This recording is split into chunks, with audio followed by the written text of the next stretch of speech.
It's your future with Joyce Gioia. Want to know what's coming and how to prepare for it? This show is for you. Armed with this information and these insights, our host Joyce Gioia will help you make better decisions both personally and professionally. Joyce will cover all the trends, from social to economic, to workforce, and more. You will have a chance to get your questions answered in a segment we call, I'm Glad You Asked. This is one show you can't afford to miss. Now on Futures Television. It's your future with Joyce Gioia. Hello and welcome to It's Your Future with Joyce Gioia. Today we will discuss blue nitrogen fertilizers and how this innovation will impact the future of food production. So stay tuned. So this show broadcasts via Futi.tv on Apple TV, Roku TV, and Fire TV. Futi TV is also available as an app on both Google Play and the Apple Play Store. And of course, you can always watch this show free on our web player, and that is Futi.tv, so from any connected device. So before we get started, let me say a few words about our guest today. So for the past 55 years, Larry Mackie has worked in the nitrogen fertilizer business as an engineering, maintenance, operations, plant, and project manager. A few years ago, he spotted a tremendous opportunity to serve Northern Plains farmers of the United States and the planet. Mackie is a key leader in the development of the Northern Plains Nitrogen Project, or NPN for short, and has served as its COO since its inception. This project will not only provide much-needed nitrogen-based fertilizer for the farmers in the Northern Plains, but will also use the wastewater from the city of Grand Forks, North Dakota, and sequester the byproduct of CO2 to produce blue ammonia and urea, both marketable products. He continues to work with the project stakeholders and will lead the technical team to the execution of this significant project. Larry is currently the Chief Operating Officer of the coming project called Northern Plains Nitrogen LLP, and his spare time, Mackie flies airplanes and he loves to fish. So without further ado, let's welcome our host, Joyce Gioia, and Larry, our guest today. Welcome. Thanks, Rom. Welcome, Larry. Good to see you again. Yes, likewise. Just to give you a little bit of background, if you're a farmer, and particularly if you're a corn farmer, you really need nitrogen-based fertilizer to get your optimum yield. But the problem is that the farmers in the northern plains of North Dakota, and we'll show you where that is a little later, have a tough challenge. They typically have to buy fertilizer either from overseas or from plants that are located in the southern United States along the Mississippi River or even the Gulf Coast. And that is if they can get the critically needed material transported when they need it, which is often a real problem for them. I met my new friend, Larry Mackie, when we were both in the gate area in the Phoenix, Arizona airport, waiting for a delayed flight to Mazatlan. I overheard Larry talking about this project and I wanted to learn more. I was just fascinated by the sustainability aspect, and I know that you will be too. Welcome, Larry. But before we get into some details, how did you come up with this concept of locating a fertilizer plant in Grand Forks, North Dakota? Did you live in North Dakota? No, I live in Canada, but I've worked for mostly U.S. companies throughout my career. And I started working with the J.R. Simplot company right after I graduated with a degree in mechanical engineering. I remember the exact spot I was. I got a call from a former colleague who worked for Simplot and said, "Hey, Mackie, I got some folks that need your help. They're North Dakota corn growers. They want to build a plant and they need your help." And I said, "I'm busy already." But he says, "Well, please go at least meet with them and tell them how to get started." So I drove down. I was in Brandon at the time, and Brandon, Manitoba, and I drove down to Fargo, and I met several key farmers who were associated with the North Dakota corn growers, and I looked at what they wanted to do, and it doesn't take me long to make a decision. I said, if you want me, I'll help you, because this looks like a great opportunity. So they asked me to leave the conference room, called me back in, and said, "You're hired." And this is a great project because of the location. When we didn't pick Grand Forks initially, we picked another spot called Spiritwood, North Dakota, but there wasn't enough water. You need a tremendous amount of water to operate a nitrogen-based fertilizer plant. A plant this size, which is world scale, requires a tremendous amount of water. So we looked at what are the other locations, and we chose Grand Forks.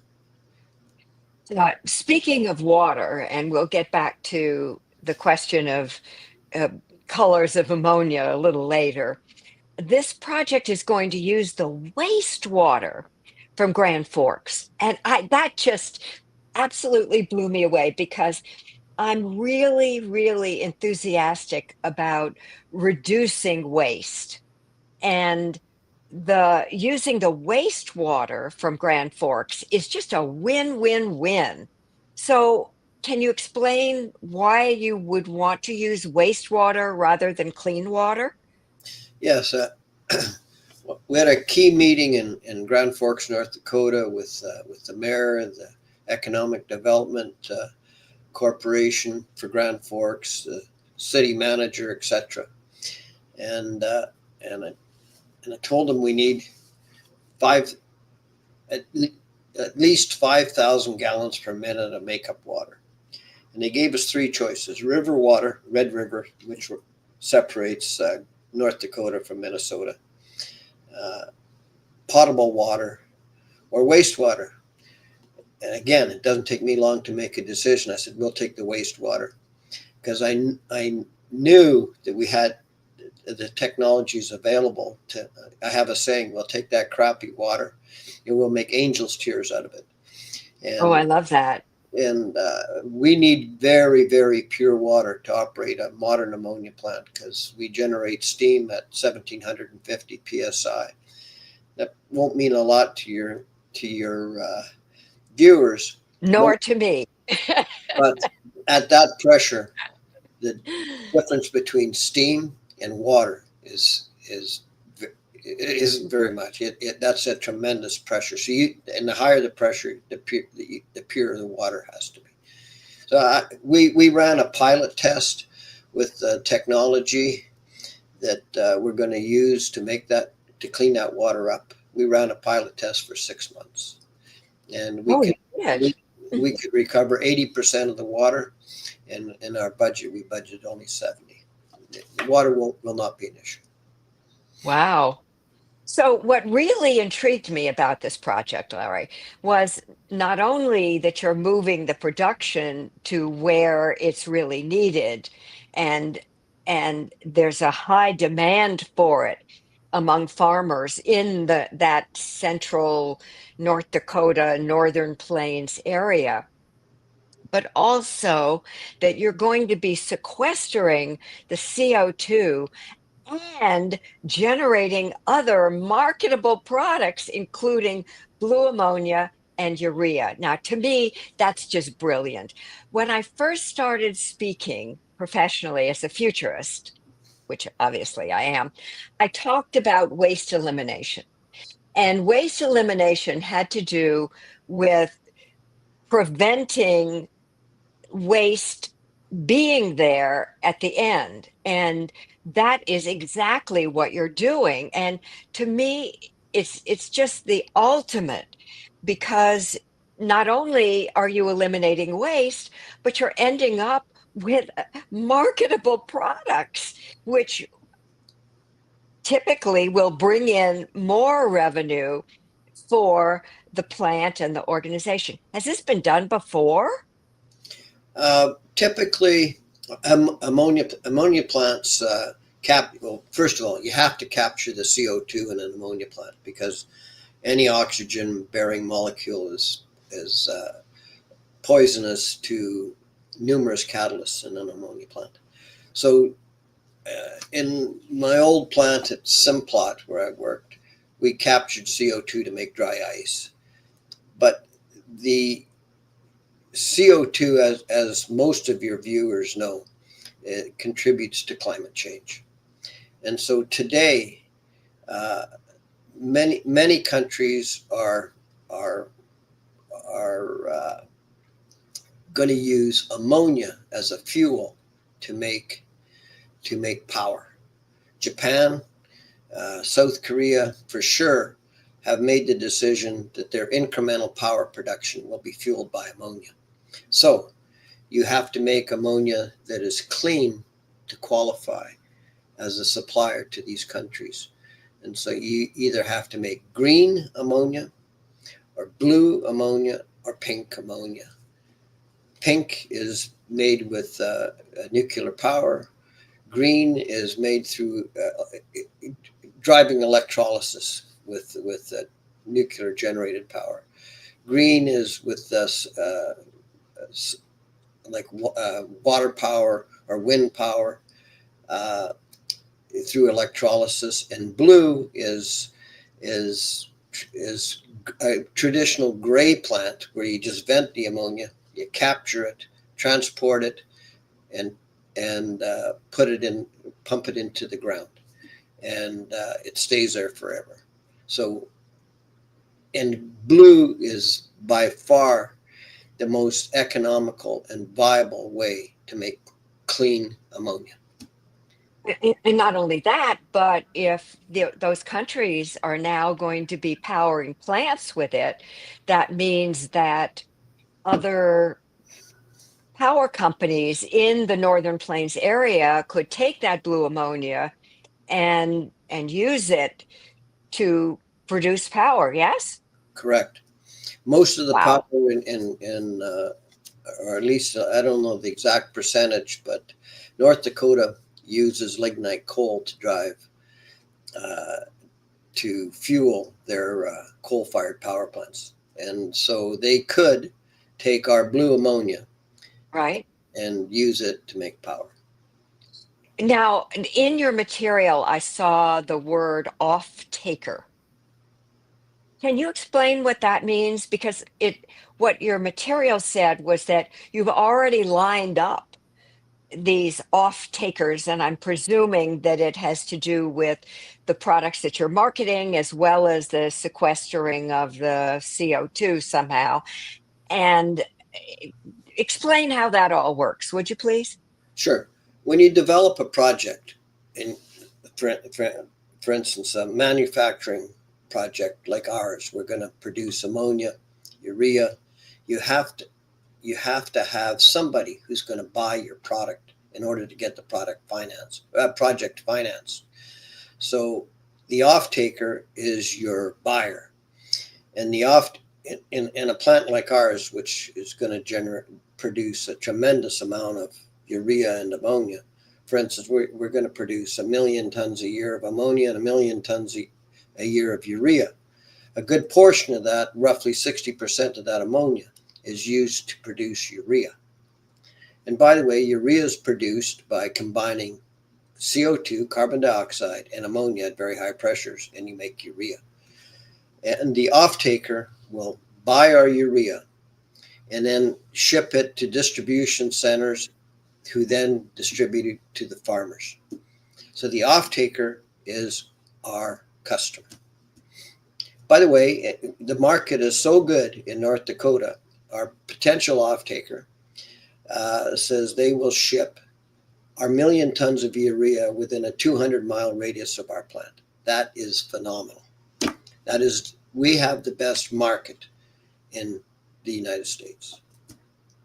Wow, I'm surprised that the VCs aren't lining up to throw money at you with this kind of a project. But maybe because of this television show, it will raise their awareness, and then you'll get the kind of results that we hope you'll get. Now, Joyce, yeah, go ahead. let me Go say, ahead. once this project is inevitable, that we have the project financed and we break ground, we believe, can't guarantee this, but we believe that the domestic producers won't be knocking on our door to buy our project, to try to buy our project from us if we want to sell it. They'll be trying to kick it down because they don't want to lose that great market. Oh, that makes sense. Yeah. So you're going to fuel the plant with natural gas. How will you get a supply of natural gas for this project? We have two sources of natural gas. We can use Western Canadian gas, which flows through a border town called Emerson, right on the Canada-US border, and there's a pipeline coming down south, flows southeast, and it's called Viking, owned by One Oak. And that's only 15 miles from our plant. So we can use Western Canadian gas, which is very well priced. Or we could use Bakken gas, the Bakken oil play, which is in the Williston, North Dakota area, Western North Dakota. Has a tremendous amount of associated gas. Associated gas is gas that's dissolved in the oil. When you bring it up to the surface and the pressure is released, it boils off. And you have to have a home for that gas, or you flare it, and that's not environmentally A good thing. Yeah. Get it. sustainable today. But the problem is there's no pipeline from Western North Dakota to Eastern North Dakota that's of sufficient size to service our plant. We will use a tremendous amount of natural gas. And the plant isn't just fuel, that's the feedstock for making ammonia, in our case is methane. We will be a base load for a potential line from the Bakken oil play to Eastern North Dakota. Or we will use Western Canadian gas. Western Canadian gas is easy to use. Yeah, it would seem to me that you'd want to go the easy route and the least expensive route, and it's less expensive, right, than the Bakken? Today it is. And that, Ah, even with us consuming Western Canadian gas, it helps the Bakken oil play, because that eliminates gas that would otherwise flow through a major pipeline in the Bakken area called Northern Border. So North Dakota will win either way. I love win-win projects. So do I. Today is World Sustainability Day, and we chose to talk about your project because today specifically, and usually we don't do this show on a Saturday, but today in particular, we chose to do it because I see that your NPN project is a model for the future of sustainability, because not only are you providing a positive use for wastewater, and to me, it would make sense to take all wastewater and find something positive to do about it with it. But you're also sequestering the CO2, and you're producing blue ammonia and urea, which you already have markets for. Do you see this project as a model for the future as well? Absolutely. The world has to produce clean ammonia. And I'll give you these numbers here. Last year, the ammonia market was about the world ammonia market was about $94 billion. It's forecast to grow to $173 billion by 2034. So 10 years from now, the ammonia market will be twice as big as it is today. And you can't do that with green. Green is not competitive economically. To produce blue ammonia is just a little bit more expensive than gray, and the world the world requires double the amount of ammonia production that it has today. Wow. And so the answer to my question, whether you see this as a project, as a model for the future, the answer is unqualifiedly yes, right? Yes, yes. Yes. Okay, so we're going to backtrack just a little bit, and I'm going to show you some maps and have you talk a little bit about the location and how it's so good for this plant. Okay, Yep. so I'm going to pull this up. Well, it helps if you press the right button. Present. Okay. And I didn't. Hmm. Okay. Wow. I thought this was going to be really easy.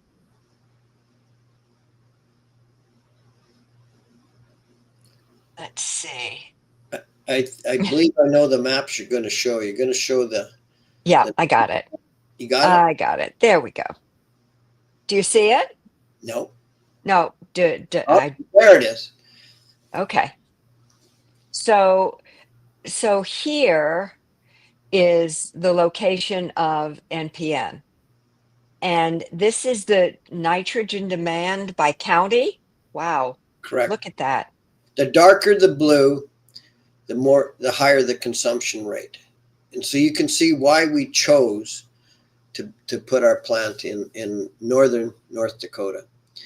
That is the best market in the United States by far. Cool. Cool. Wow. There's one small plant to the west in North Dakota, but their capacity is only a third of what ours is proposed to be. Well, it certainly looks like the best location. Could you expand your project and make it even bigger and then serve the farmers in Iowa and Illinois as well, eventually? We could, but they already have a good source of supply. Oh, I see. So this is just for these Northern Plains farmers. Our prime market is North Dakota, Minnesota, northern South Dakota, and southern Manitoba and southeastern Saskatchewan in Canada. Okay, well, we don't have maps of Florida, right, of Canada right now, but this is also on the right-hand side. We're looking at the urea demand by county, which is also tremendous in that area right around there, And which is great. You remember I said one of our prime potential off-takers says they will ship our roughly 1 million tons of urea within a 200-mile radius of our plant. That means it'll all be truck delivered. That's a fantastic market. It is. It is. Okay, now I'm going to move to this map, and this map shows us where the current suppliers are located. So why don't you talk about this map a little bit? Yeah, you'll see to the left of our site is the plant I just talked about, but it's a small plant, and you'll see there's no other plants around in the U.S. around our potential market area. That's why this project is so good.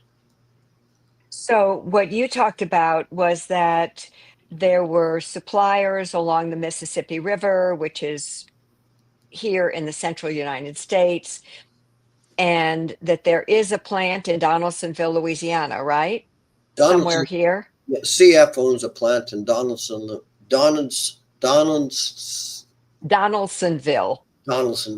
Louisiana, right. Probably the largest plant in the world. They're very good operators, but to ship, they also have a plant in Port Neal, halfway up the river there. Mm-hmm. But if you rely on the Mississippi River for transportation, it's either flooding or it's too low. The logistics to get product from the Gulf Coast, and for overseas product, by the way, comes in the Gulf Coast, loaded on barges, goes up the river. You cannot rely on the river. When a farmer's planting in the spring, he needs his product then. And the president of our board, of the North Dakota Board of Directors, 2 times in the last, say, 5 to 8 years, I can't remember the exact years, he pre-bought his his urea in the fall, paid for it. And when it came time to get it in the spring, he couldn't get it. So the farmers in North Dakota want. Wow. Wait a minute. Wait a minute. Let's understand that a little bit better. He actually prepaid and then he couldn't get the product? Correct. Because of logistics issues, the river, rail, truck, like you ship fertilizer in semi-trailer trucks and by rail car, via land, or in barge going up the river. And and are a real challenge. So that's why the farmers in North Dakota and northern South Dakota and Minnesota want this plant to be built.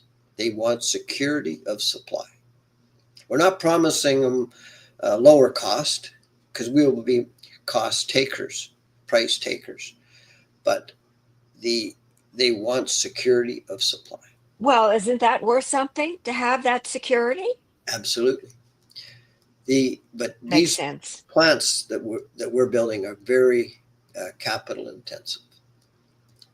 This project will cost $3 billion to build.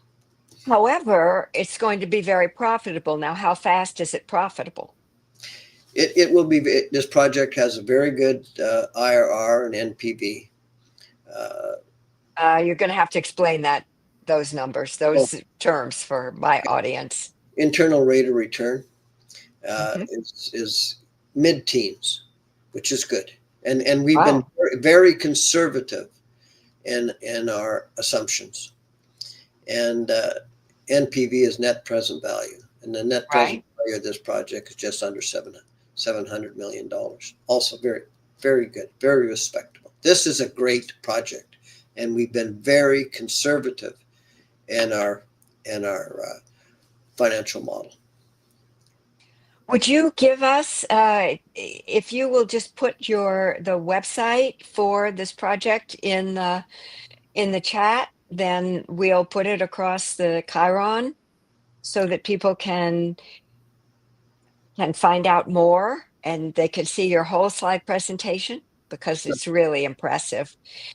Thank you. And I have another question for you. What is there a phone number? What's the email? Tell me how people should get in touch with you if they're interested in investing. I'll give you my phone number right now. Area code 807-548-2690. And I answer that phone all the time.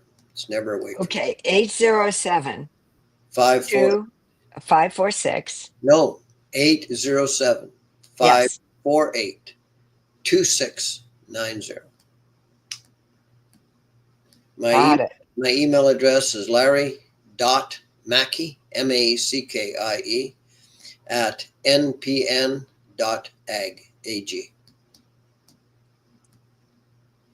.ag. I love that. Okay. We'll have those on the Chiron in no time at all. So, what haven't I asked you that would be important for our viewers to know about? About the project? Yeah. This project will be very profitable. It'll be very efficient. We're using all the greatest technology, proven technology. There's no technology risk. As I've explained probably several times here, the market is phenomenal. We got access to low-cost gas. We have a fantastic team. Our CEO has worked for all the largest nitrogen fertilizer producers. Not all of them, but several of them. He's a tremendous leader, and we, with his background, my background, our our contacts, we will have a phenomenal team to build this plant, and we have no baggage. We're not an existing company that has. I'll just leave it at that. We won't have a bunch of bureaucracy holding us back to build this plant. We know how to do it. We know how to operate it. We know how to maintain it, and we have also a fabulous team to work with our off-takers. So if I did the math, Larry, 700 million, it would take 3 years to get back an investment of 2 billion. Is that correct? No, it's going to take longer than that. Okay. It's How long is it going to take? You're asking me a question I wasn't prepared for. Oh, sorry about that. And that's okay. That's okay. That's an issue with huge projects like this. This is like building infrastructure. I've worked on many relocations throughout the world on buying used plants and relocating them. And in the mid-90s, we bought a plant that was 30 years old, relocated it to Brandon, debottlenecked it, and it's still running today, and it's as good as the day it was built. It's just like an airplane. You maintain them, they last forever. So when you invest in a project like this, it'll be producing ammonia and urea and other products in the future 50 years from now. So this is a good investment. Yeah, and it would seem to me that it might be more profitable than you're thinking that it is. I can't promise that, but as I said, we made very conservative assumptions in our financial model. Yes, and that's why I'm saying that it actually may be doing better than you're expecting because you've been so conservative. It's now time for us to do a project, a part of the show called I'm Glad You Asked. And we have people who are tuning in from our live stream who have asked questions. So I'm going to invite Ram to come back on and share some of these questions for Larry and me. I'll come back, Ram. Thank you so much. Wonderful. And so people are a little bit more curious. So I guess they're not as familiar with the industry as you are, of course, right? So could you please explain what are the main benefits of using blue nitrogen fertilizer as compared to traditional fertilizers? Traditional fertilizer made from natural gas is considered gray. By the way, this project would do very well just being a gray plant because the market is so good and we have access to low cost gas. But the benefit of producing blue ammonia is it can be sold as a fuel for clean energy production. And we're still evaluating this. We may produce blue power as long as blue ammonia in our plant. Okay. I want to jump in with a quick question. If you're producing blue ammonia, might it at some point make sense for you to use less of the natural gas that you're paying for and more of the blue ammonia that you're already producing? Actually, what we do is we produce an ammonia plant is basically a hydrogen plant. Ammonia is NH3. Three hydrogen molecules. So to produce blue ammonia, the type of technology we're looking at, we make hydrogen and take it back and use it as a fuel in our own plant. Wow. So we can take that hydrogen and put it through gas turbines and produce clean blue power. Okay. And we may do that, evaluating that right now. Very cool. Yeah. So instead of selling blue ammonia, we'll use blue ammonia to make the urea. As I said before, we combine ammonia and CO2 to make urea. and we may use the excess hydrogen that we produce to make blue power, clean power. Very easy to do. Very, very good. So there are a couple of other questions here. And I believe you guys at the beginning of the show, you mentioned corn. But what crops do you find benefit the most from this type of fertilizer? Is this a Say, corn play or? say again. What crops will profit bit more from using this kind of fertilizer?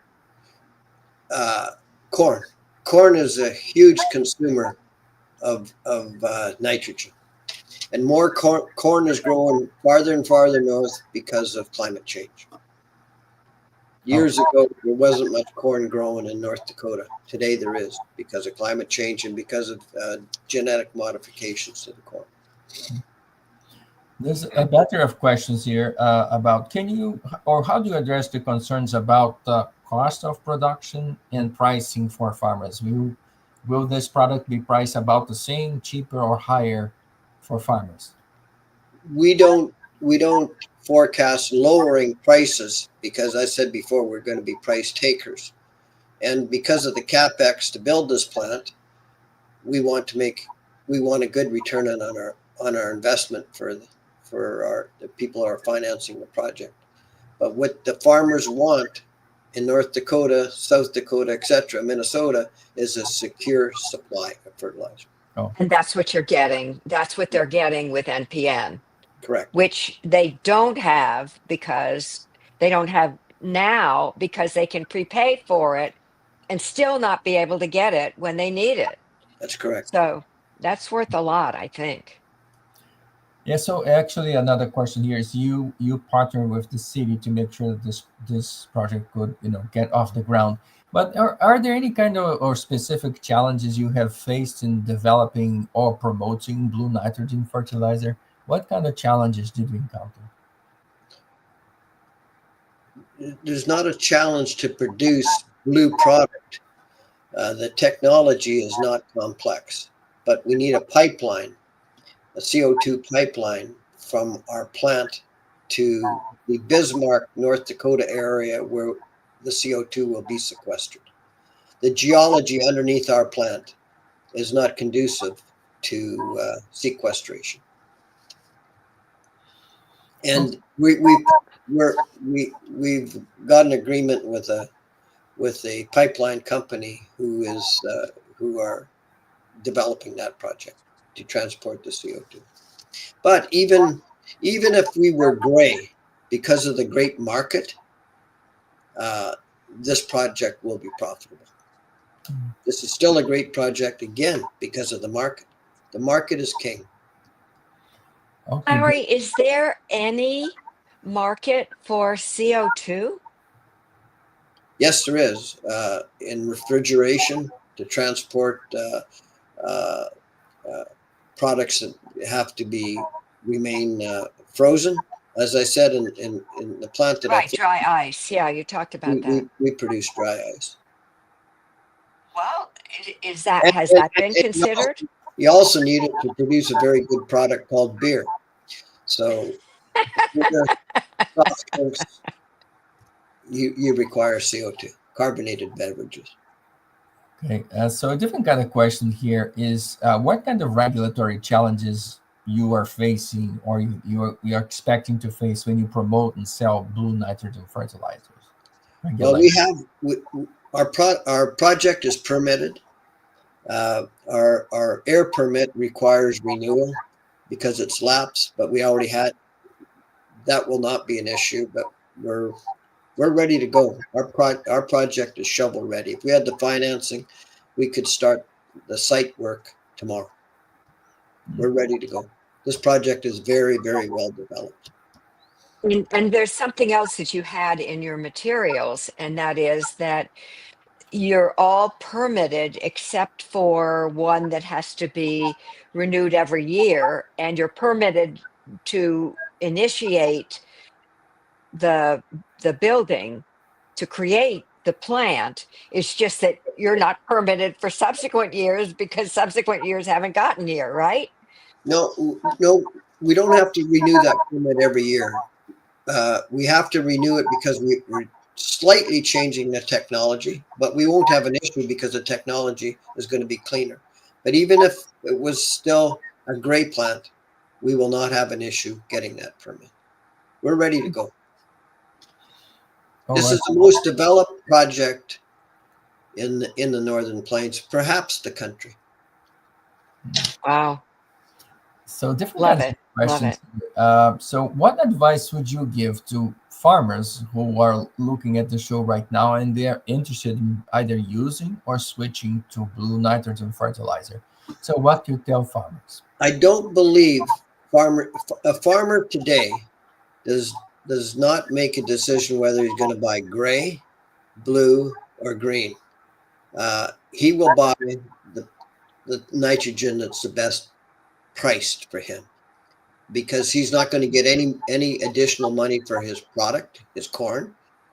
So the farmer wants a reliable supply of nitrogen, either in the form of ammonia, urea, UAN, whatever.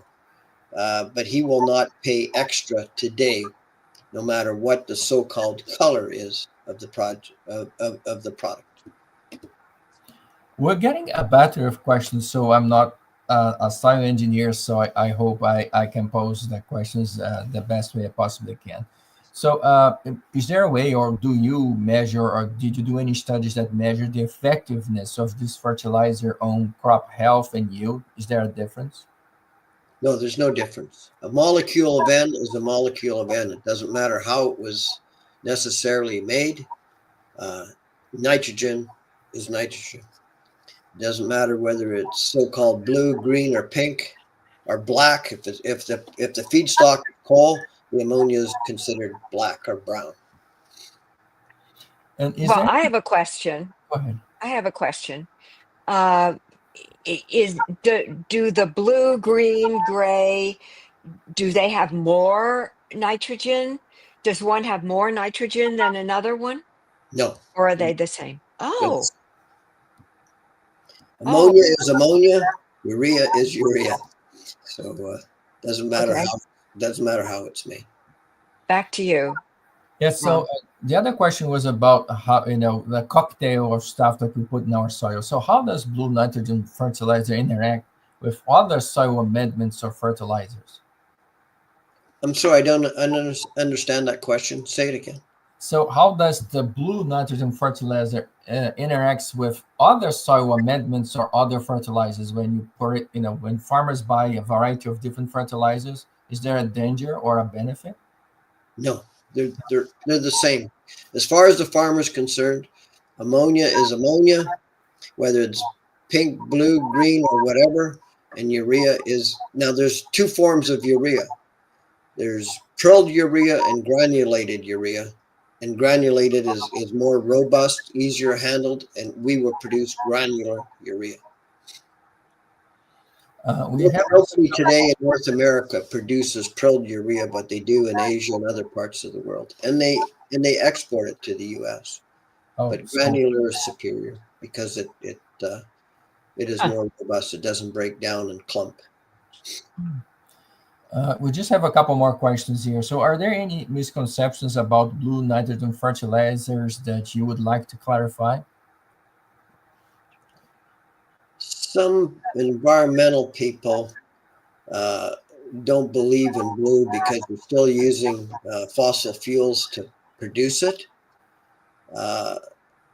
We don't have any impact on the gas producer, but once we receive it and we capture it, transport it, and sequester it, in my opinion, it's as good as green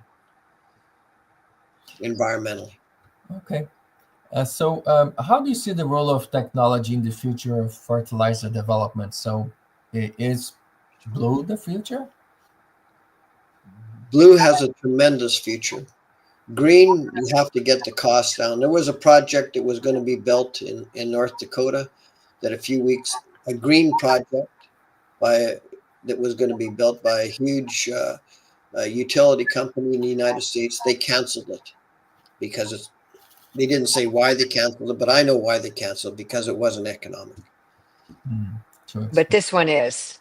This is a tremendous project. It's the best project I've ever seen in my career, and I've been at this for 55 years. Wow.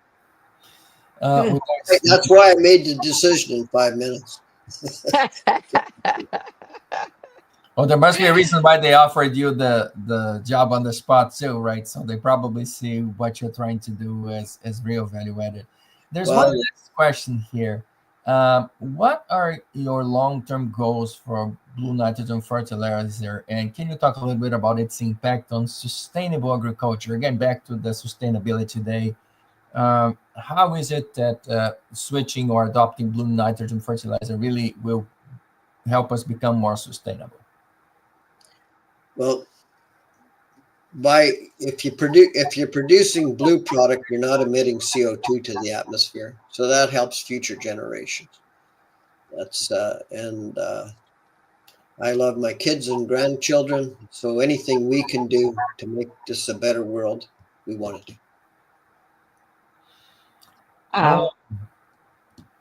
Terrific. Larry, thank you. Ram? Yes, so well, we're about to close, but Joyce, could you share any parting thoughts before we close? When I met Larry and I heard about this project, I just went nuts because it seemed to me that this just made infinite sense. It meant that you're locating the plant where it needs to be to provide the product to the farmers near where the plant is located. So that made sense economically. It made sense from the point of view of using wastewater. It made sense from the point of view of producing these marketable products and even sequestering the CO2, which now I understand might be used, which is an even better idea in terms of the environment. The bottom line is this project is, I believe, emblematic of where we can be as a society, as a civilization. You know, Peter Diamandis, or Diamandis, as my Greek friend calls him, wrote a book called Abundance, not to be confused with the new Ezra Klein book called Abundance. But in that book on abundance, written a few years ago, Peter talked about our being able to innovate our way out of climate issues, out of any kind of issues of shortages or lack, because we as human beings are capable of that level of innovation. This project, I believe, is a great example of how human beings can marshal their own resources as well as the way the universe works, physics, and come together and create a project like NPN's that can make a profound difference for the farmers of North Dakota and Minnesota and South Dakota, and for the civilization as a whole, because we're not sending bad things into the atmosphere, and for the venture capitalists who are smart enough to invest in a project like this. To me, I just love win-win-win projects. It just makes me feel great that we're capable as human beings of coming up with projects that can make so much sense for everyone. Thank you, Rob. Well, I do have a final question for you, Joyce. So I want to talk about a different book. So Experience Rules, your book, and you advocate, creating a better experience for the users. Now that we are talking about blue nitrogen, so I think it goes or it meets our needs as a society, of having a cleaner form of fertilizer, nitrogen, urea, and ammonia. So, is it fair to say that Larry's project creates some real value for our society? Oh, it creates a tremendous value for our society, really tremendous. And there's an additional piece that most people don't even think about, and that is young people, our younger generations are, I mean, like Larry talked about, he cares about his grandchildren and his great grandchildren and his children because they're going to inherit this planet. And they care a lot about making sure that we aren't polluting the environment, that we're doing everything that we can to control our CO2 emissions so that we don't have more climate change, which is we clearly are moving in that direction. So we need to be doing these kinds of projects. I think NPN's project is a great example of what we can do to minimize the pollution to the environment, as well as serving the farmers in that area. Plus, there's something else that we didn't talk about, and that is that there are emissions involved in the transportation of the fertilizer from where it is along the Mississippi River up to the northern plains, and that won't have to be done either. And the young people are looking always to make sure that we are being good stewards of the environment. So when young people see a project like this, they're going to be very enthusiastic about supporting it because that's who they are. They really care. Well said. Yeah, what a wonderful gift for world sustainability today. So moving from black and gray production into blue, using wastewater, locating production near where the consumption is, import substitution. And this is a variety of wonderful benefits that this project is going to bring to all of us as a society. So thank you, Larry. And folks, it's time for us to say our goodbyes. As always, thank you so much for being here with us today, and thank you for your presence. And remember, it's Your Future with Joyce Gioia broadcasts via Future TV. You can watch us always free on Roku TV, on Apple TV, and on Fire TV. You can also find the Future TV app on Google Play and on the Apple App Store. You can access this episode and all the others via the web player on fuji.tv. So until next time, have a wonderful rest of your day, and make sure to come back to another episode of It's Your Future with Joyce Gioia. Remember, it's your future. Make it a good one. It's Your Future with Joyce Gioia. Want to know what's coming and how to prepare for it? This show is for you. Armed with this information and these insights, our host Joyce Gioia will help you make better decisions both personally and professionally. Joyce will cover all the trends, from social to economic, to workforce, and more. You will have a chance to get your questions answered in a segment we call, I'm Glad You Asked. This is one show you can't afford to miss. Now on Futures Television. It's Your Future with Joyce Gioia.